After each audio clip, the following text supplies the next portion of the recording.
On this episode of the Procedurally Generated Show, Tony quests for dragons and Ethan hacks the planet. We talk about the week's biggest news and we answer your questions.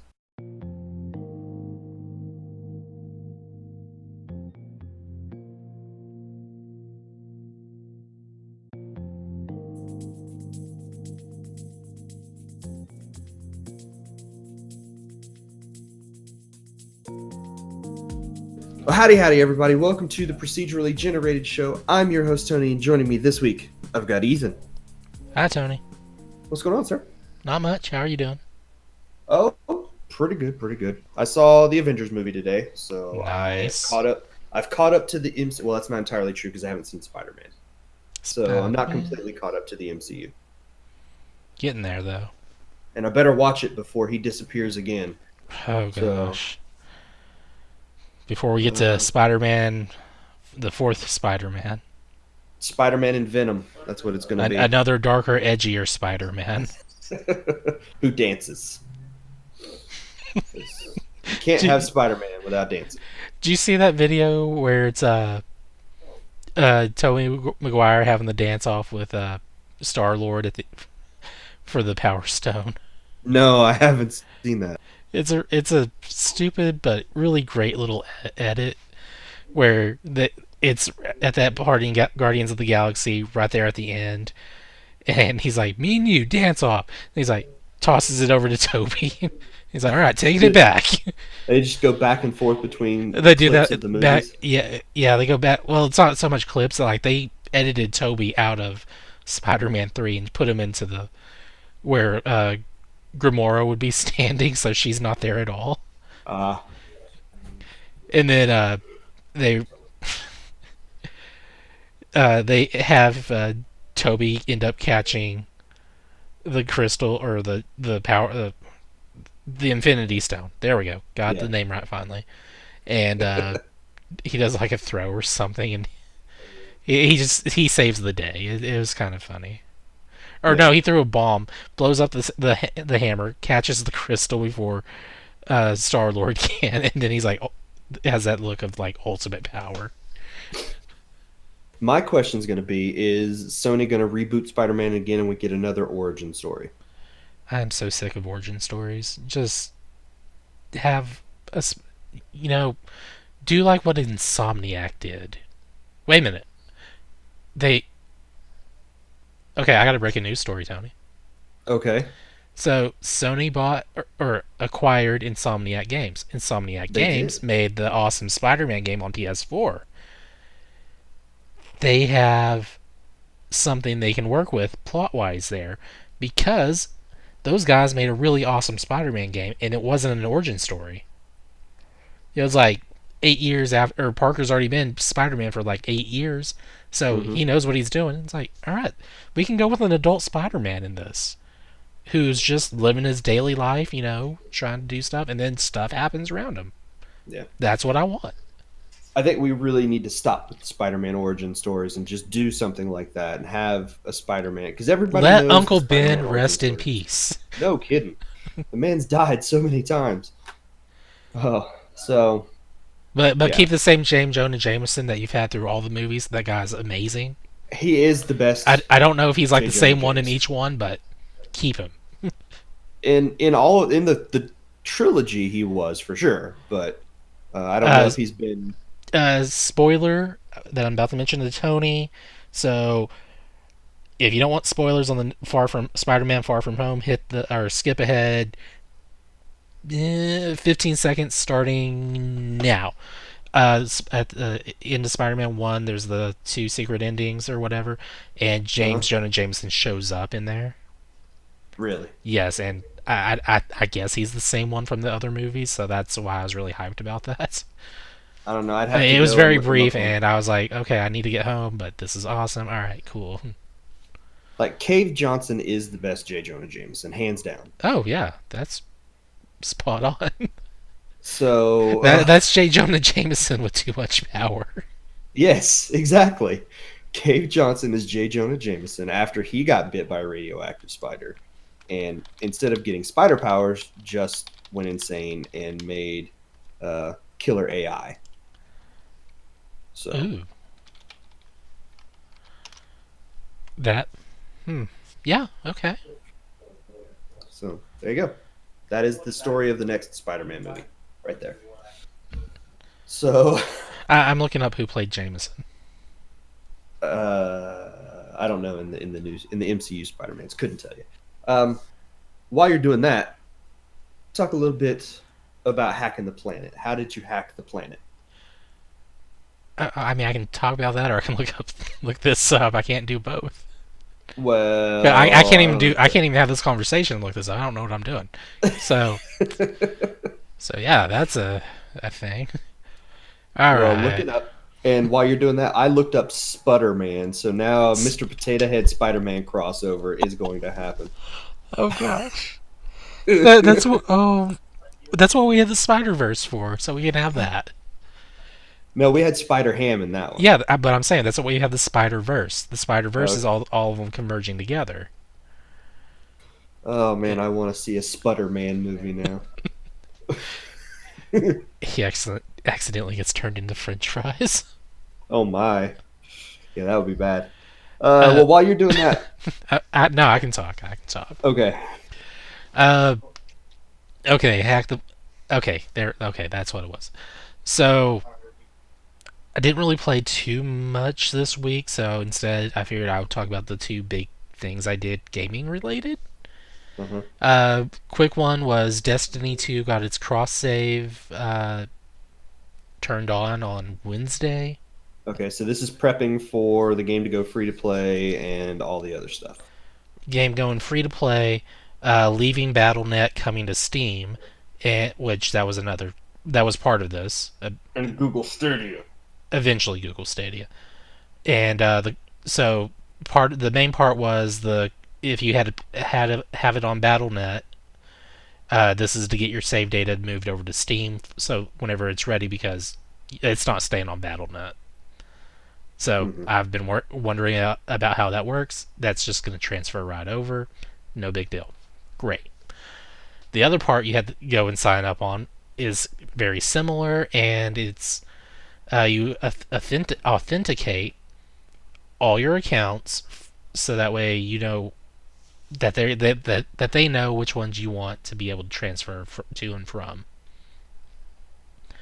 So cross save means if I wanted to play my main characters from the PS4 on PC, Xbox, right now BattleNet or Steam if that was active, but I mean they're not going to be those two won't be active at the same time. I could do that, but I can only pick one account to have as my main account, and so I've been able to hop onto the PC version with my PS4 characters. Nice. I've seen Cole hop onto the Xbox One playing around with his characters on PS4 because he spent way more time with us on or with the Data Drain clan on there.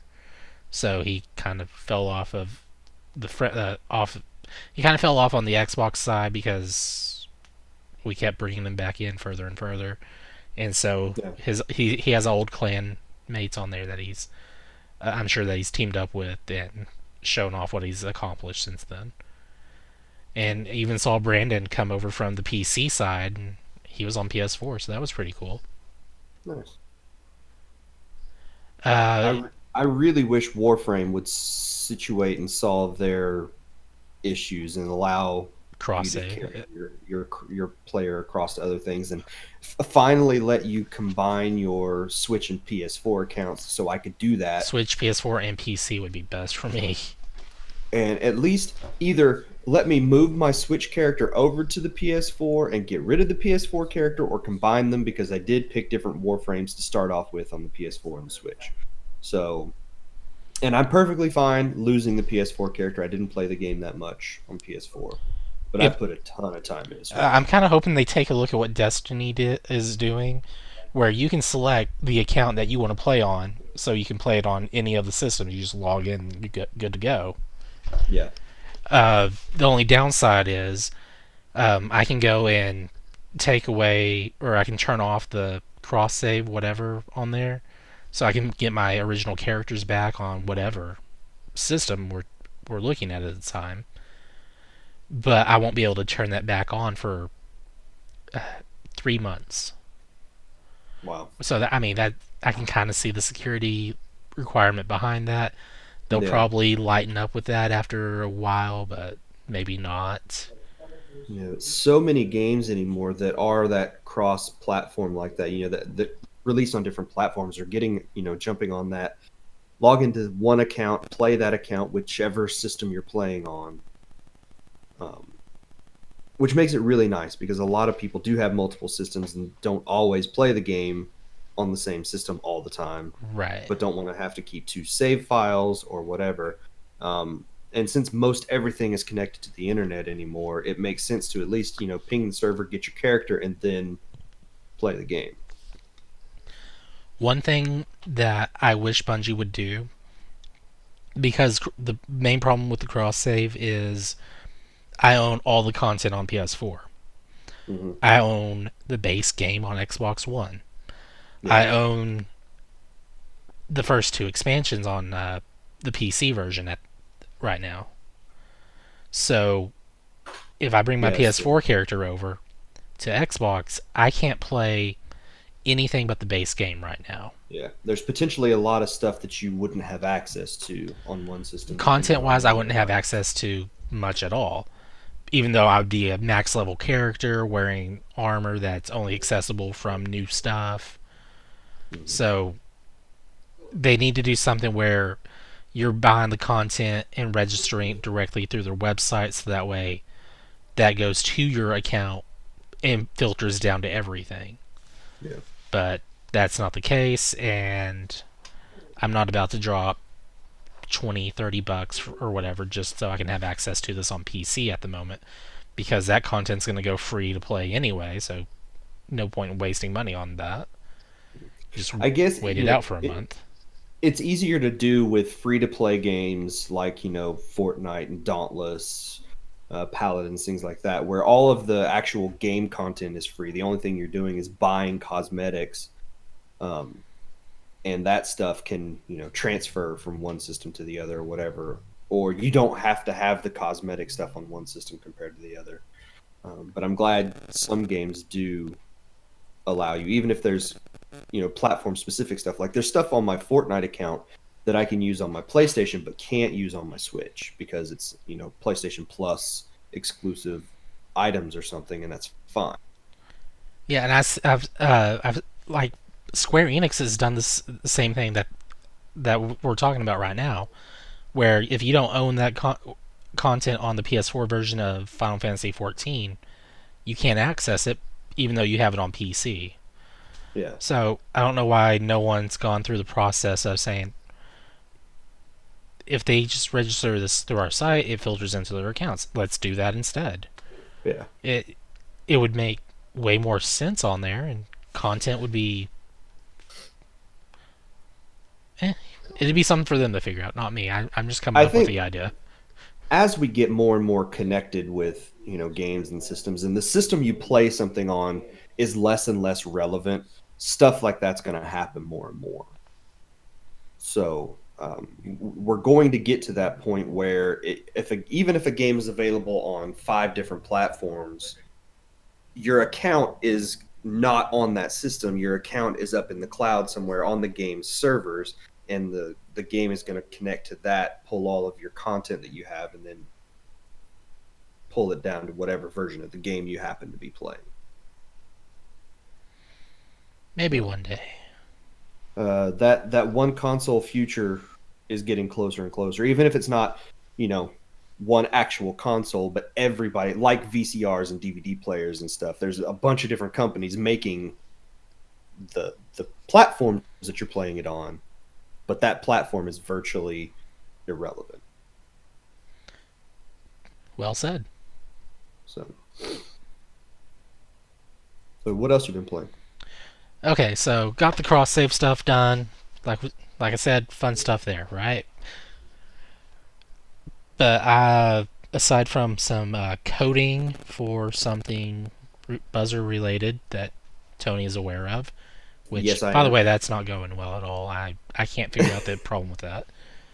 It's also not a secret. So, Well, uh, I mean, I guess technically the buzzers have been a secret, but what we're doing with the buzzers is not a secret.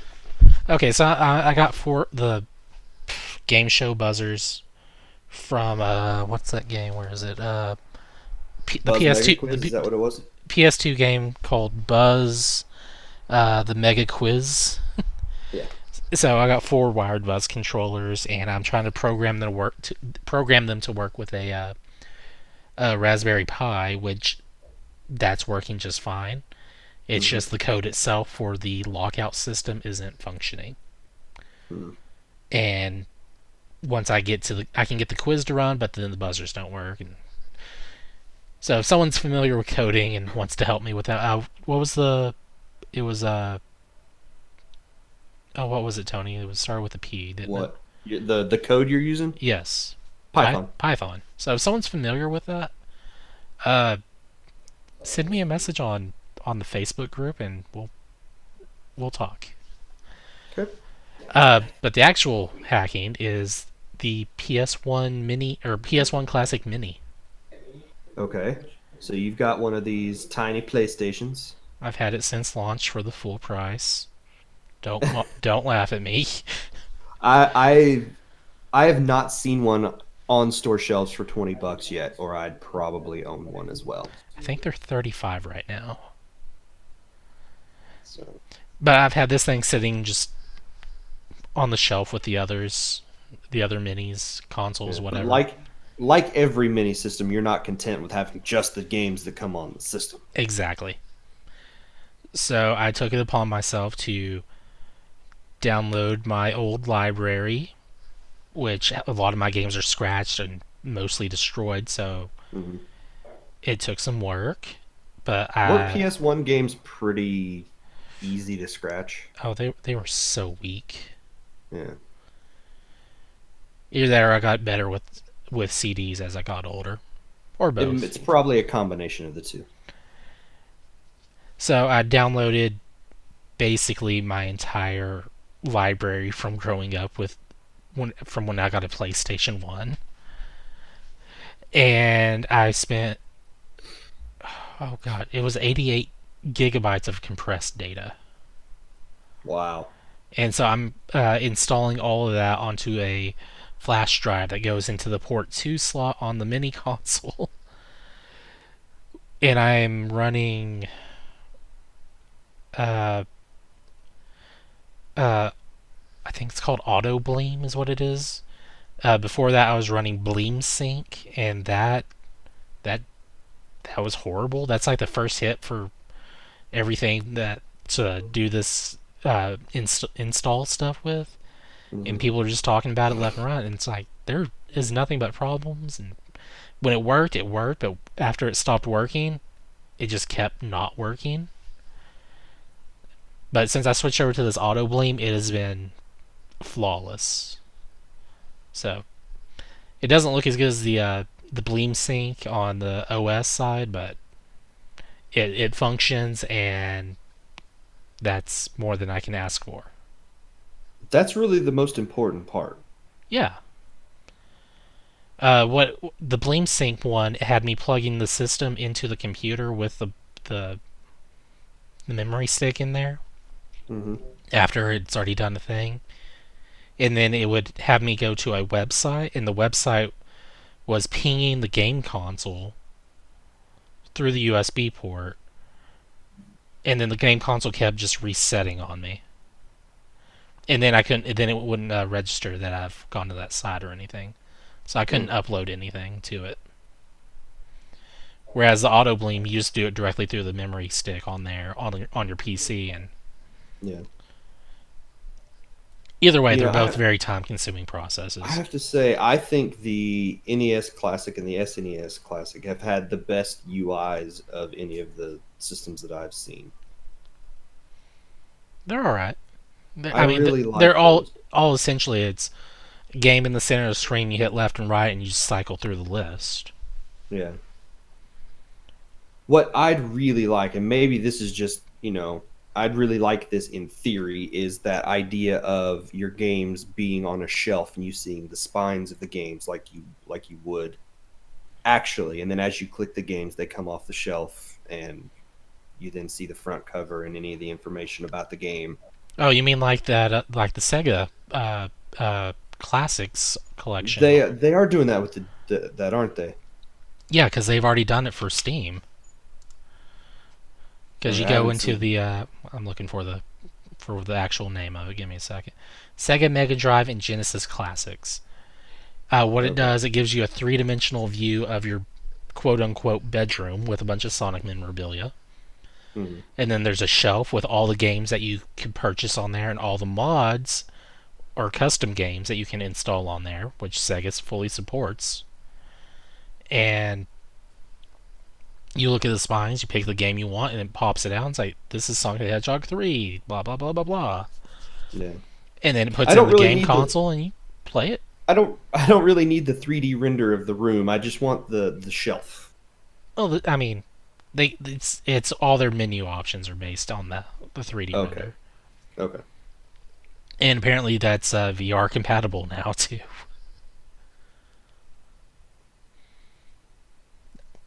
I'm Alright. wondering how that part works. Like, am I looking at the TV while sitting in this room? Yeah. But yeah, so PS1 Classic Mini hack is a thing, and it's been a long week working on that. Yeah, you And were by telling me work, about I some of just that mean the stuff downloads. with downloading and uncompressing and doing all that stuff. So, I was downloading Final Fantasy VII. I was like, wait a second, I already own this game, and and it's then already I was on the saying, console. I was just asking, is it really worth all that for PS1 games? Oh man, maybe. So, I mean, who doesn't want to play Wild 9 on an HD system? I mean, I can see Game is harder than I remember too. that. Uh, what have what have you been playing, Tony? Let's see. I have been playing some Dragon Quest. There it is. Dragon Quest is back. This is the Not. Dragon Quest segment of the show. I have not been well, I have played Dragon Quest Builders this We week, but played Dragon Quest Builders. that's true. We did finally get together and play some Dragon Quest Builders, and I started work. I think during our play, I told you I was working on a big, like, apartment complex for some of the characters, and I did start work on that this week, and I got some of the walls up Cool. and some of the floor. Um, but no, I'm not going to talk about Dragon Quest Builders. And I finished the pyramid. Dragon Quest 11. Pyramid. Dragon Wait, Quest 11. The Pyramidium. pyramid Oh, in Dragon pyramid. I Quest heard Builders. Pyramidium. I was like, Pyramidium. No, This ain't pyramid. Destiny. I topped it off with Goldie Rocks. So Oh, okay. Dragon Quest 11 though a demo for that hit Switch this week, and I downloaded That's it the second it was available. you call that a demo? They took a page out of Sega's playbook and gave you 45 seconds of the game. No. This is much different. No, this Dragon Quest 11 demo is the first 10 hours of the game. They just straight up said, "Here, have 10 hours of the game." You play up to the point where you get your fourth party member, which is a significant chunk of the game. Uh, I would love to data mine that and just see how much of the game exists beyond that point. I, I I would not be surprised if the whole game is there, and then if you buy it digitally, that it just unlocks something. I didn't look to see what the file size was, so I don't know. When you Hmm. first boot up the demo, it's like, "Here you go. Do you want to play in 3D or 2D?" Oh my I was like, gosh. "Yes, I can do this." But then down at the bottom of the screen, it said 2D mode not available in the demo. Aw. So I got very sad because I wanted to play the game in 2D. So I started the 3D version of the game, and oh my gosh, this game looks so good. Like, you can tell there's some things definitely from the PS4 version to the Switch version that they've downgraded some stuff, like the amount of foliage on the screen and things like that. Yeah, your But the draw game is distance is there, and reduced as well. yeah, but it's not things that affect the game. The game runs super smooth. It looks really nice on the Switch, and it's got the symphonic soundtrack as well. Ooh. So uh, yeah, the music is really nice, and I've probably put about 3 hours into it so far. So I'm not even halfway done with the demo. Um, but I did see people talking about it being 10 hours in length, and once you get your fourth party member, that's where the game stops, and you would then have to wait and pick up the full version of the game and play it. Um, it's so good. Like, I am so ready to finally play this game. I've been waiting for 2 years, holding off because I knew that this version of the game was coming. It was the very first game that was ever announced for Switch before it was even called Switch. And I've just been waiting and waiting and waiting and coming very close to buying the PS4 version of the game a few times and not doing it. And the biggest problem though is that it comes out the week before, the week after Link's Awakening. Link's Awakening comes out on the 20th. Dragon Quest comes out on the 27th of September. So I have to decide which one I want to play first, and probably Dragon Quest 11. But I really want to play both of those games. One of the really cool things about this, though, is that, which is a thing I've seen in more and more RPGs lately, is that when you boot up the game, it's like, here's what's happened so far, and I call it the previously on Dragon Quest screen. Some character comes in, pops up and tells you what you have been doing and what your current objective is. So you don't forget. If you stop playing the game for a couple of days and you come back and you're like, oh crud, I don't remember what I was supposed to be doing, and you just kind of wander around until you talk to enough NPCs that it clicks. That has happened so many times with Yeah. just most people have that with JRPGs where you take like a week or a month away from it, you come back, it's like, what is this? I don't remember what I was doing, and then you just restart the whole thing.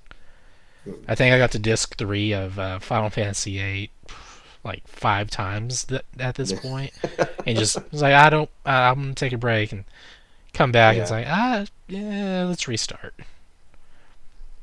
Yeah, see, like I've done that with Dragon Quest games before where I've played for so long. You put 35, 40 hours in, you're like, I just need a break. And you put it away for a week or two, play something else, and then come back and you have no idea what you've done. And you're like, I either have to just wander around aimlessly, start the game over, or just don't play it. Um, Yep. so things like that are really nice. There's some nice quality of life things that they've done to help speed up the game a little bit. Like battles, there are now you can play battles in 3 different ways. You can do normal speed battles, you can do faster, you can do really fast, and it just speeds up the animations really quickly, so you get through battles faster. Okay. And then, of course, it'll also do things like if you're considerably over leveled for some of the enemies, when you run into them or attack them on the overworld, you won't enter the battle screen. You'll just get 1 or 2 experience points, and you just keep going. Hmm. Um, and with Dragon Quest, there's a lot of times that you have to just grind levels because this game is still very true to its old 1990s JRPG roots. And some people really like that. I'm on the side that really loves that they have not changed that game as much as something like Final Fantasy has, where Final Fantasy has evolved so far over the years that modern games It's don't resemble Final Fantasy from the Super Nintendo in any way. Yeah, I think the last one that really matched the original was Final Fantasy 9. Yeah. And with Final Fantasy VII Remake, they've changed that so much that it doesn't even resemble what the battle system was in the game the first time around. I think the Dragon So Quest police are at your door. yeah, they are. They heard me talking bad about Dragon Quest. It's actually a fire truck. Eh, they got to put out So that sick burn. we live we live close to the fire station. So not as close as I used to live to a fire station, but we do have a lot of fire Man, trucks that I drive used to by. live like a block away from one. I used to live basically right across the street from one. Oh man. So It was across the street and a few feet down. It wasn't, a couple blocks away, but it wasn't directly across the street either. So, yeah, been putting time going back and forth between Dragon Quest Builders and Dragon Quest 11, and loving both of those games so much. Um, that's probably what I'll be playing for the next few weeks at this point. Cool.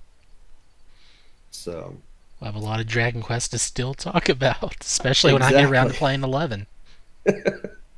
If we both end up playing 11 at the same time, there's going to be a lot of Dragon Quest talk on the show. So I mean, if I'm going to play, it's going to be the PC version that I bought a few months ago.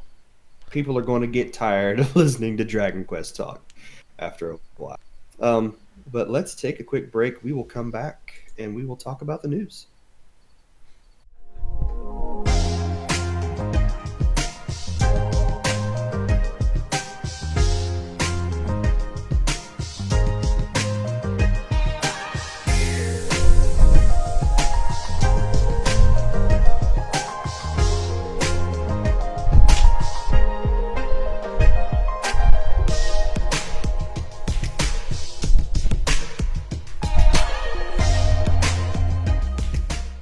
Gamescom happened this week, and there's been a bunch of game announcements. I don't know everything. I have not seen a ton of the news from Gamescom. I know you saw some stuff with Death Stranding. Yes, I did. Is there anything about that you wanted to just highlight? We found out Jeff Keighley is now in the game.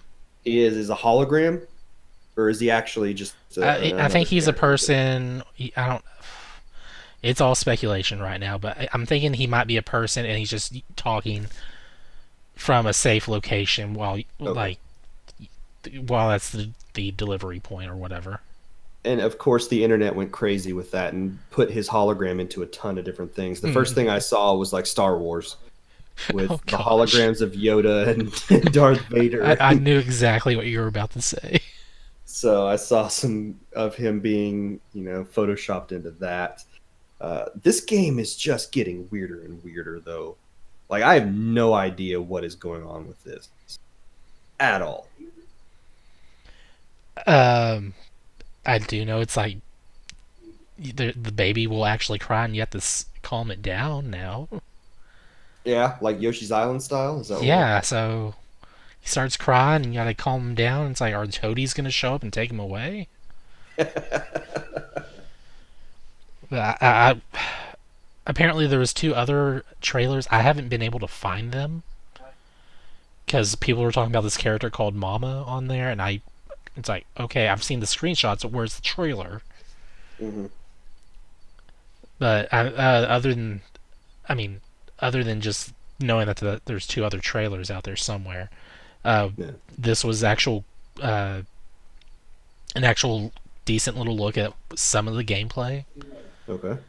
You get to see Norman walking around in the area like we've seen before, but uh, hold on, I'm getting my wording right so I don't break our PG nature on here.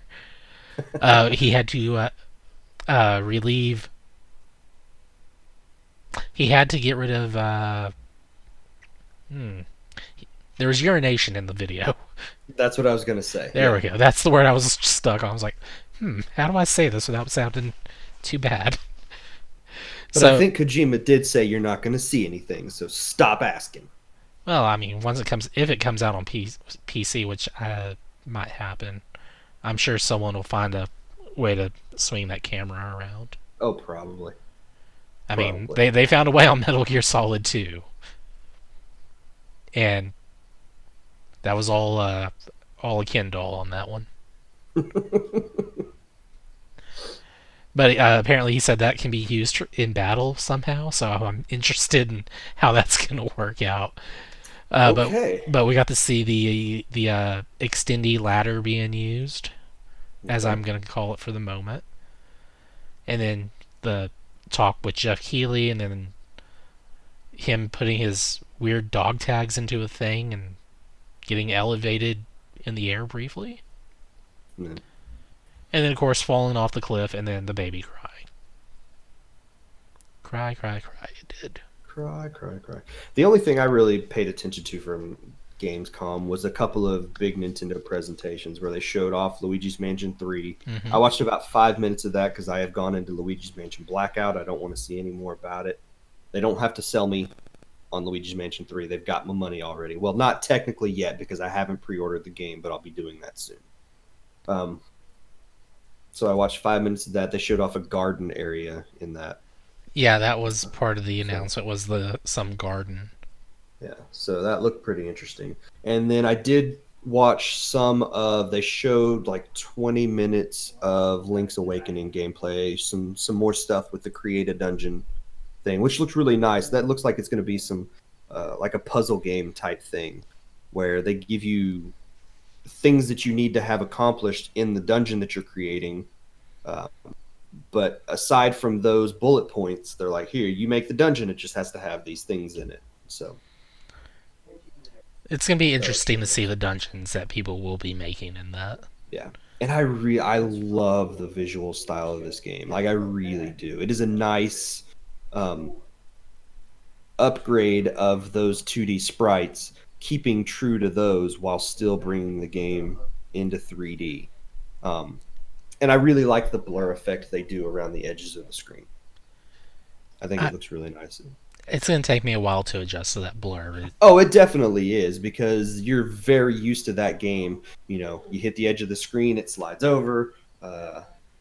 3D characters act very differently from 2D sprites. So, Exactly. um, playing a game that you've played so many times before in 2D, now in 3D, is going to take some adjustment, but I really cannot wait to play that game. I'm wondering what bugs are going to be found and exploits that will happen with the create a dungeon, Yeah. like in a manner of Mario Maker, where there was like glitches that had to be fixed through patches, and so you have these uploads of map or level uploads where it's like, okay, you need to glitch through this wall, and you can only do this in 1.0 version, or you can never beat this level. Hmm. So I'm wondering if there will be something similar to that, where it's like, all right, you're gonna go to the door on your right, and then you're gonna turn left just before you enter it, and then hit right, and then hit left again, and then you end up on the other side of the room. Yeah. A screen scroll sort of thing, I think that's what it was called. Watching speedruns of that game is going to be a lot of fun. Oh, definitely. So, and it's good. I'm really curious to see how runs of that game are going to be different from the 2D version. So I'm wondering if anyone's gonna even try to do both games one controller. that would be interesting to see if that would even be possible. I probably won't be because of the new content on there, and probably along with dialogue changes here and there. But you Yeah. never know. So I mean, someone found a way to do Mega Man X and X2 and with one controller, and then there's Punch Out and wait, was it Punch Out, Super Punch Out. was it Super? No, it was Super Punch Out and no, I guess it was regular Punch Out and Super Punch Out. Yeah, okay.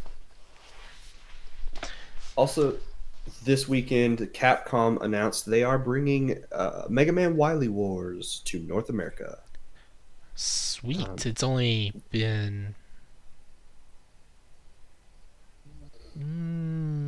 20 years it's been a while. Yeah. since that game Uh, was released in Japan Japan and Europe. and only available in the US through Sega Channel. Yep, which was their which was an online service. Yep. So there wasn't a So physical copy here in the US. uh, so once that's the Sega Channel sort of just died, there was no way to play that game anymore in North America aside from getting imported consoles and the games. Um,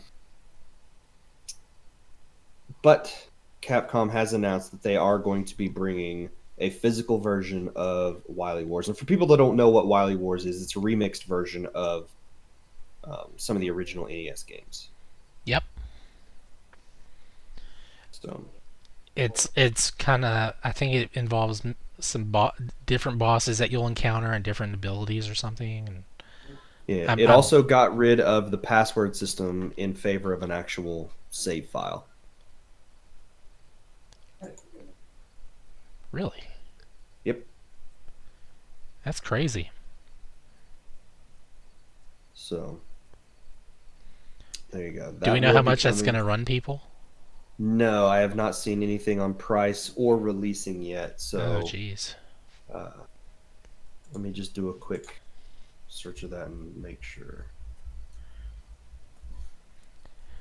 Well, I've already spoiled our next news story, which was Sony acquiring Insomniac Games, which I guess would make, was it Ratchet and Clank? Is that Insomniac or? Yes. Okay, so yeah, I guess that, I mean, Ratchet and Clank were always a PlayStation. Yeah. I mean, Insomniac has been almost exclusively a PlayStation developer, but they've been an independent third party developer who released mostly exclusively. I think mostly exclusively. I think they might have put a couple games out on other systems, but mostly exclusively for PlayStation systems. Who is it that did Jack and Daxter? Is that Naughty Dog? That was Naughty Dog. Man, if Sony acquired them, then that would be like a good crossover team there. Jack and Daxter and Ratchet and Clank. Yeah. They would have no reason to not have a crossover like just like in racing games or whatever anymore. They could do Mm-hmm. an actual game crossover, I guess. Which would be interesting. I think those are some because they play similarly. I think that would be an interesting way to or an interesting crossover. Yeah, and they've always had like a friendly competition, even to the point where it's like if you have save data from one game, from like Jack and Daxter, you'll have something happen in this other game for Ratchet and Clank, and vice versa. I think that's what it Yeah. was. So, Specifically the but racing games, but you get the idea. but they are now a Sony exclusive developer, or they are owned by Sony now. So Hmm. there you go. And then lastly, we need to talk about our friend Micah's. Well, not lastly, because there's a couple stories. Sorry. We need to talk about one of our friend, Mr. Micah Keon, his favorite series. He stretched his superpower to the limit this week, and Sega announced that Yakuza 3, 4, and 5 are being remade for the PS4. I want to know when he had time to go and find all 7 Dragon Balls and make this wish. uh, he went crazy when this was announced. So, yes, Sega did announce that Yakuza 3, 4, and 5 are being remade for the PS4, and that means that every game in the franchise from 0 to 6, in the main releases, sorry, because there are some spin-offs, the main Right. releases, 0 to 6, are available on one system for the first time. 0, 1, 2, 3, 4, 5, And and 6. 6. But there's no I have, Yakuza Dead Souls or Ishin. Ishin? no, Ishin? yeah, yeah. Yakuza Ishin is the one I want to play too. And people Um, immediately started asking about that one. And so I think I the have official word is they're thinking it over or something. I have 0 and Kiwami 1. I need to get Kiwami 2. Now I need to get this and 6. So these games will be available digitally. Yakuza 3 was available day of the announcement, which I think was Wednesday or Thursday. I Um, think it was Wednesday, and they're gonna release 4 and then 5 later on. yeah, But it's like if you buy it now, you get Yakuza 3 access right now. it's $60. And if you purchase the digital if you purchase the Yakuza collection digitally, you have Yakuza 3 available now. Yakuza 4 will launch October 29th, and Yakuza 5 will release on February 11th of 2020. They are also releasing a physical collector's edition that will be $60 that will launch on February 11th alongside Yakuza 5, and it contains all 3 games on 2 discs in a red collectible case, and they are also putting into that package a PS3 game case for Yakuza 5. A PS3 game case. Yes, a PS3 game case for Man, Yakuza 5. it's just a week of announcements of physical copies of games that didn't come to the US Yep. in physical form, but digital. So, yeah, because Yakuza 5 was only released digitally here in the States. And that took a lot of begging and pleading to get done. Yeah, it did. So I'm pretty sure anybody, Micah paid someone to have that happen. you think? Yes.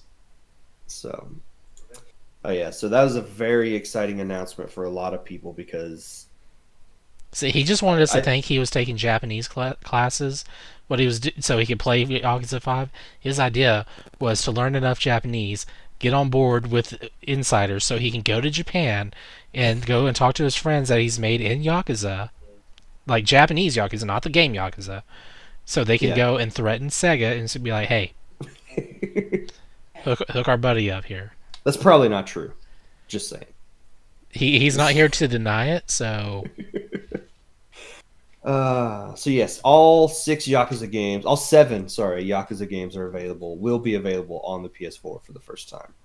So, nice. and then lastly, and for real lastly this time, on Monday, Nintendo released a 20-ish minute Indie Direct, which they did not call Nindies for the first time. They called it Indie World. So I don't know if that's like a complete rebrand of their indie stuff or if this is a one-off I don't thing. know. Nintendo does weird things. And they announced quite a large number of games that are coming to the Switch over the next few months. Some of them 2019, some of them were 2020 releases. Two of them were available on Monday immediately following the announcement, and that was Hotline Miami Collection, which is both Hotline Miami games, and the game we talked about last week, Super Hot. Super hot. Super Hot. I can't just you can't just say super hot and not expect me to do that now. No, you have to do it like that. So It's like if you play the game, you're gonna do that. Gearbox is releasing their online roguelike Risk of Rain 2 on the Switch. Oh yeah. Let's just go over this list. A lot of these I don't know. Some of them look really nice. Like Risk of Rain looks really cool. I do not have the list, so this is all surprising to me. Northgard from Shiro Games. Okay. A pinball-inspired dungeon crawler called Creature in the Well. Interesting idea. I've seen a few pinball-style RPGs in the past, so this should be interesting. Let's see what else. I'm trying to save the big one for last, like Nintendo did. The one that I was most excited for, and I've heard is coming, but it was confirmed. They showed it off, talked about when it will be out. Not a full release date, but it will be out later this year. And that is Torchlight 2 from Panic Button and Runic Games. Runic Games was the original developer. Panic Button is doing the Switch port, which makes me very happy because Panic Button works magic on the system. You'll be able to play. They made a witch with the 7 Dragon Balls before Micah. Yeah. But they have not announced Bullet Witch is coming to the Switch yet. So if Panic Button does Bullet Witch for the Switch, I would be crazy happy. You'd never buy it. You know it. Oh, I would absolutely buy it. I'd never play it, but I'd absolutely buy it. Unless it's better than the well, I might not play it because I'd be afraid it would destroy my Switch. But no. Torchlight 2, you'll be able to play offline, solo, or online multiplayer with up to 4 players. If you don't know what this is a Diablo-style game. I call it Diablo with World of Warcraft graphics is what it is. Ugh, I hate World of Warcraft graphics. Well, sorry. Because that's what this is. It is basically Diablo, but you have to play in that, super plasticky looking art style. The Switch version of the game will include an exclusive pet in the form of a fat pink unicorn. Uh, okay. So, and your pets in the game, what they function as you gain loot in the dungeon, you can give it to your pet. They go back to town, sell it, and bring you the money. So you don't have to leave the dungeon to sell all your stuff. Okay. So they have a function. That's better than nothing. Yeah, it's not, they don't just follow you and occasionally attack things. They actually do help in the game. Let's see. There is a game called Eastward, which is an RPG that's set in a post-apocalyptic world. It's developed by Chucklefish, or it's developed Hey. by Pixpill and published by Chucklefish. Okay. It's a name I'm familiar with. Freedom Finger, which is a side-scrolling shooter where you play as Mr. Hand, basically. Are you like a Uh, president of the United States or anything? no, unfortunately not. You are just a disembodied hand, Oh, and it's a side-scrolling shooter. okay. Uh, Shin'en Multimedia is releasing a voxel-based adventure game called The Tourist, which Okay. looks really nice.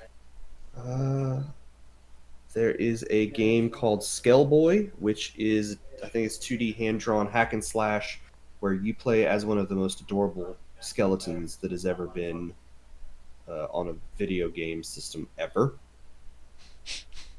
Okay. So and not only do you change weapons and equipment that you have, but you can also change your body parts. So you can put, like big muscly. That is not a word. Uh, muscly arms and things like that on your character. Uh,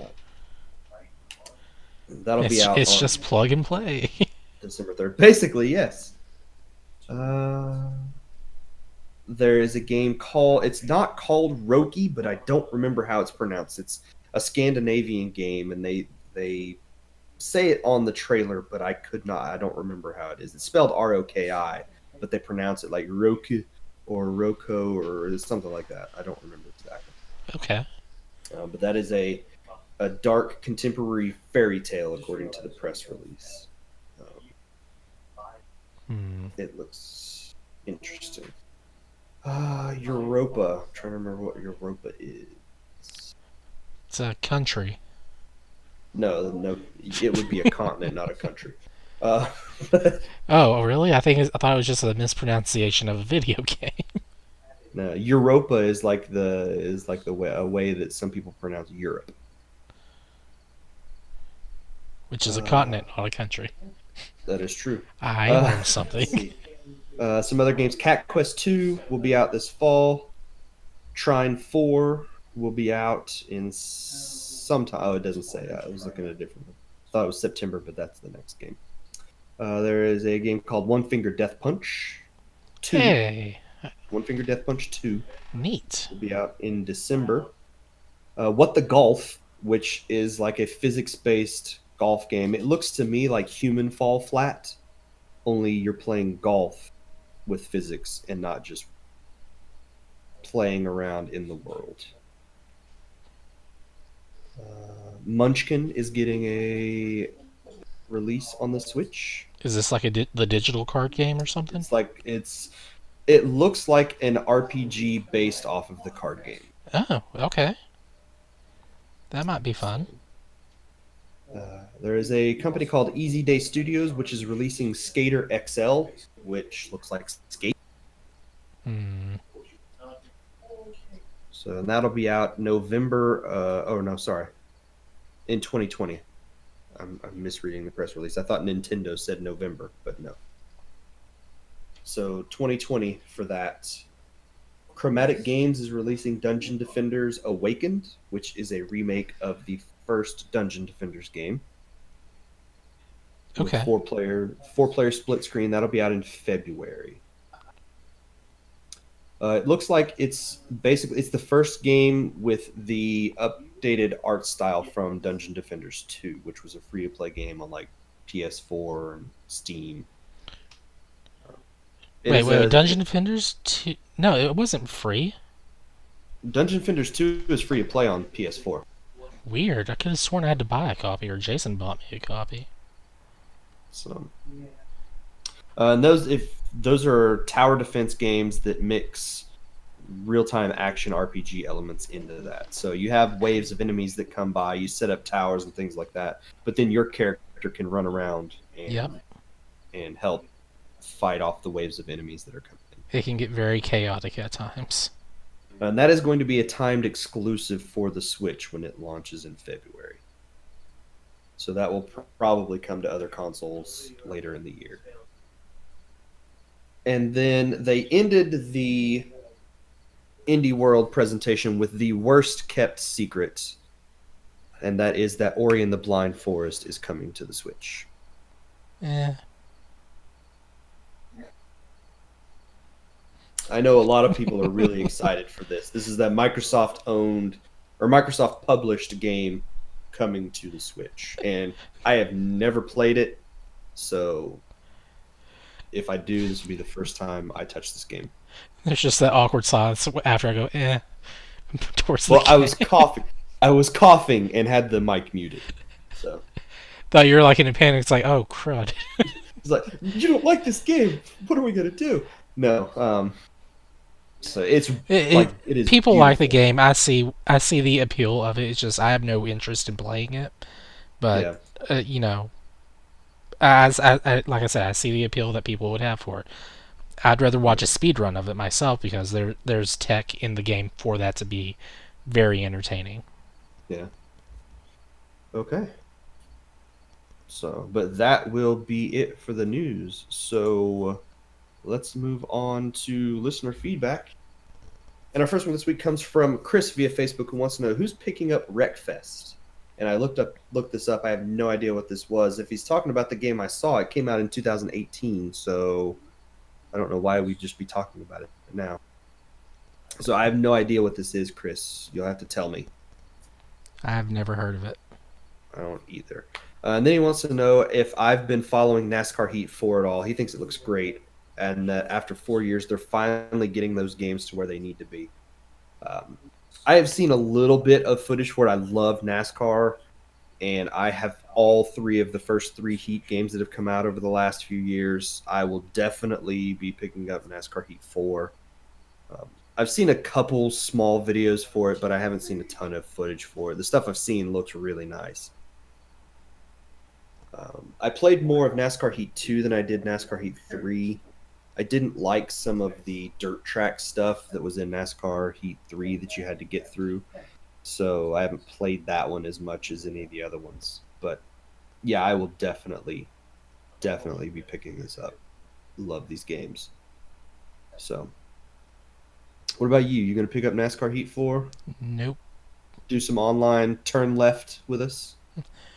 They're making a left turn, followed by a left turn. Another left turn. They do have some road tracks. A few. Yeah, I know. It's just... who was it? With the comedian with the puppets, I think it's the one where I'm getting the joke from. Jeff Dunham? Yeah. So Yeah. I'm waiting for the day they're like, you know what? Let's not turn left this time. Let's turn around and go the other direction. Let's turn right for 3 hours instead of left. You have to rebalance all the vehicles. Sir, these cars are not made for turning right. I don't care. We're going to do it anyway. So Turn into the spin out, not against it. exactly. So there you go. That will be it, though. So I guess that's the show, unless there's anything else you want to talk about, Ethan. I just found a video on Facebook, and it's 2 samurais having a sword fight wearing jetpacks, and people are recording it with their phones. You know what? I'd watch 2 samurais fighting with jetpacks. I am watching this. Oh. Well, all right. Okay. Well, one went. Okay. Well, he's dead. He crashed and died. Oh. So, And pose. There we go. well, thank you very much, Ethan, for being on the show this week. Hold on, I'm still watching this.